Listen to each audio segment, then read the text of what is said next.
welcome back to the AI Boost podcast. Today I have Dr. Sunny. So Dr. Sunny, can you please introduce yourself to my audience?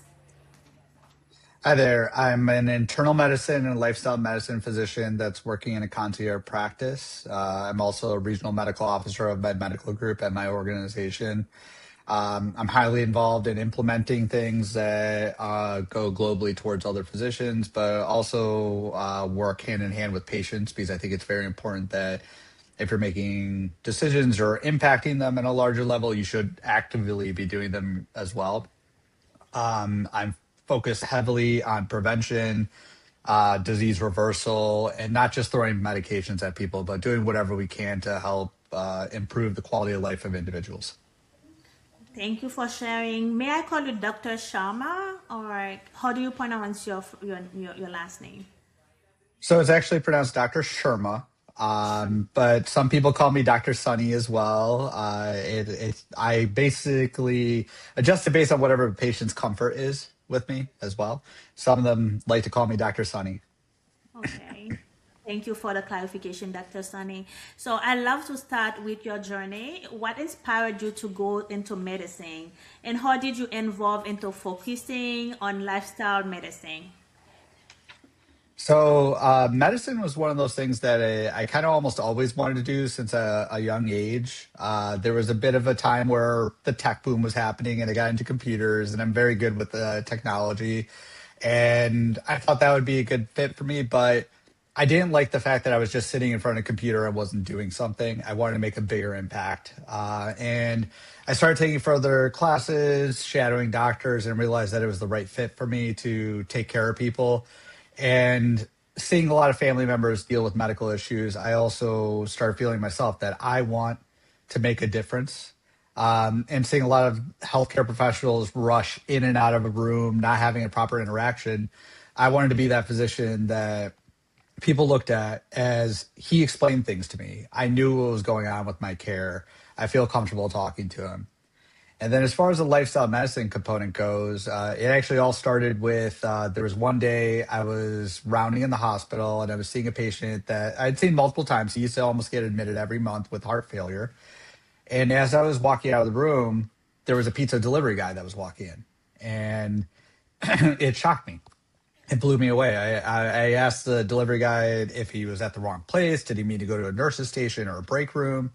And he showed me the name and the room number, and it was my patient. So I went in with him and I talked to the patient and I explained why this was the wrong thing to be doing, having this pizza.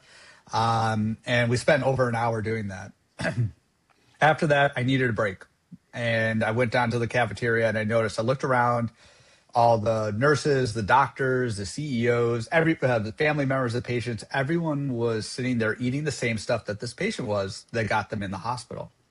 And I realized that at that point that I felt like I was doing more of a disservice. I was putting band-aids on problems instead of focusing on the root cause.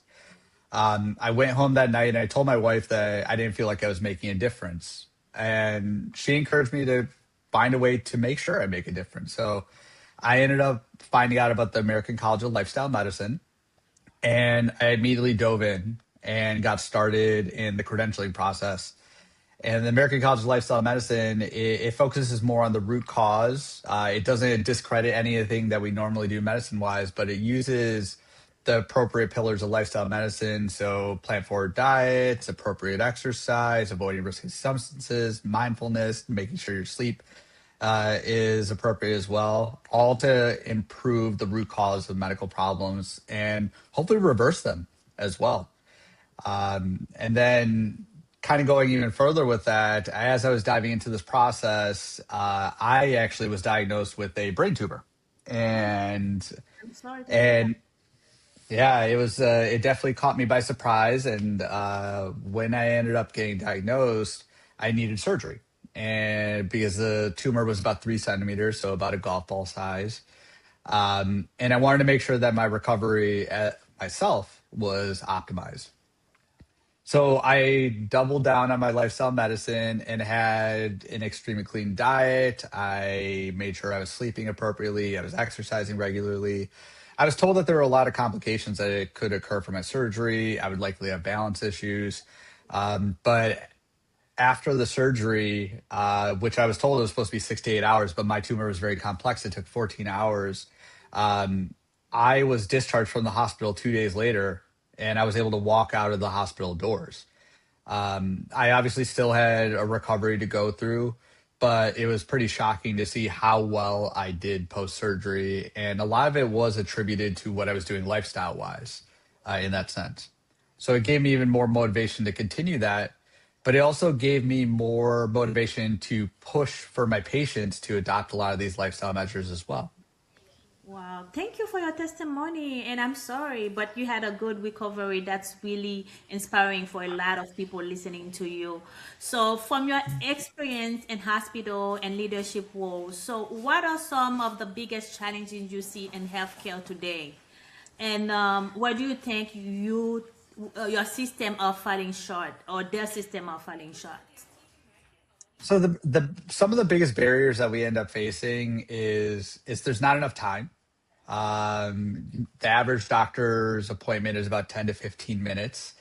And it's because there's an increased demand. There's so many patients that need to be seen. But in those 10 to 15 minutes, that includes the time it takes to write your note, to ask the history from the patient, to examining them. We have various measures that are implemented, quality measures. It is for in the patient's best interest, but there's a lot of things that we have to do that are almost like little check boxes for the insurance companies or Medicare to make sure that we are compliant. It's very hard to actually get to the root cause of a patient's problems and actually address that. Oftentimes we're forced to just tell somebody, here's your medication, but I do want you to eat better and I want you to exercise more. But nobody explains what eating better or the appropriate types of exercise are. And those are the barriers that it starts from the top and works its way all the way down. It is exactly what's going on with the medical system and how we have to operate in this country. And that's actually the reason why I did transition into a concierge model within the past year, because I didn't want to be limited to 10 to 15 minutes. So each of my visits are kind of fighting that now. My shortest visit is 30 minutes, but I have some that go as long as 2 hours. Wow, thank you for sharing all that. So, this is you mentioned before you use computer a lot, you use technology a Mhm. lot. So, this is something I'm very passionate about, Mhm. patient engagement. So, how do you currently see technology and AI supporting patient care? So AI in healthcare, whether people want to see it or not, it is there. It is already happening. It is already being used, and it's only the beginning. And I see a lot of great things, whether it's offloading some of the administrative burden. Many physicians in my practice, especially those that are getting older, that are struggling to keep up with documenting and typing, we have a lot of AI scribe tools now that do a great job of taking the information that was presented and making it concise and appropriate to fit the assessment and plans to make sure we have the appropriate documentation. I think the one of the coolest things about these type of tools is I like to have a lot of casual conversation with my patients. I'm a sports fan. We end up talking about sports. I love talking about people's kids or grandkids, their animals, their trips that they went on. These tools do a good job of excluding that and making sure it's focusing on just the medical stuff so we could have the appropriate documentation. With that, it makes it a little bit easier for us to get things covered. If let's say I wanted to order MRI or CAT scan for a patient, we always have to have enough of the appropriate documentation. And many physicians have struggled for years when it comes to that. These scribe tools are helping us get that. Other ways that I tend to use AI is if I do get something rejected by insurance, I've actually utilized various AI tools to help me write appeal letters using the information from the note, making sure I put in which insurance it is and why they rejected it, and I'm able to come up with an appropriate appeal. So those are just some of the administrative benefits. But then on top of that, for various organizations, they're using AI to help with imaging, helping to spot cancers in various mammograms a little bit earlier. creating a little bit more standardization so that there isn't as much variability from one radiologist to another. And I think that's some amazing technology. In my clinic setting, I often utilize AI and to look at data from their wearables. I love technology. I personally have like a smart ring and a smart watch myself, and I track my data and I look at those metrics on my patients. And I use those metrics as a tool to come up with a framework lifestyle wise to help improve those metrics as well.